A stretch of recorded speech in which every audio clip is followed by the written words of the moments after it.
5 seconds to go.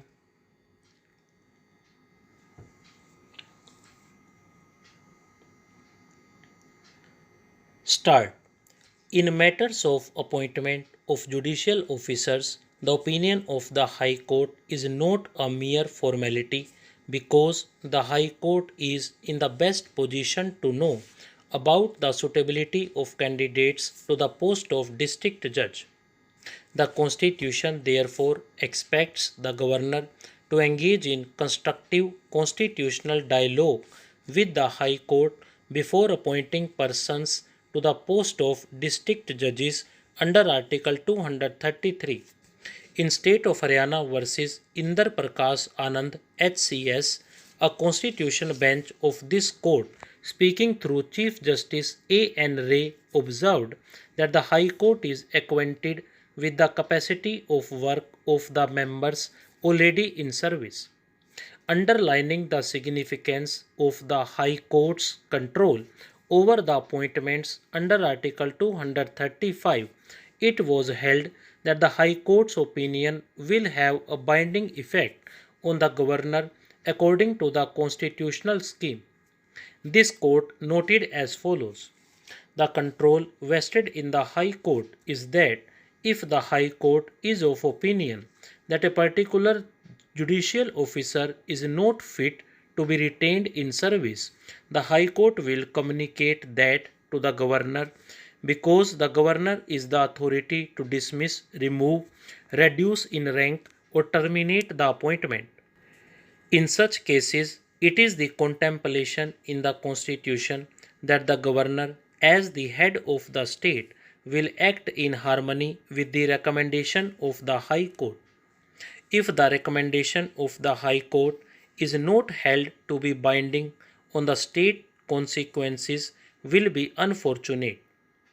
It is in public interest that the state will accept the recommendation of the High Court. The vesting of complete control over the subordinate judiciary in the High Court leads to this, that the decision of the High Court in matters within its jurisdiction will bind the state. The government will act on the recommendation of the High Court. That is the broad basis of Article 235. In State of Bihar versus Bal Mukund Shah, another constitution bench held that the constitutional scheme guaranteeing the independence of the judiciary and the separation of power between the executive and the judiciary as basic features of the constitution must be borne in mind. It was held that while Article 309 of the Constitution creates a permissible field of regulation by the legislature regarding conditions of service of already recruited judicial officers, it does not mean that the High Court's opinion can be overlooked. The process of appointments to the district judiciary was held to be insulated from interference by way of the complete code for the purpose laid down under Articles 233 and 234. This intention to insulate the process, the court observed, is clear from the fact that these provisions are not subject to any other law enacted by the legislature. The Constitution intended to create a complete and insulated scheme of recruitment to the district judiciary.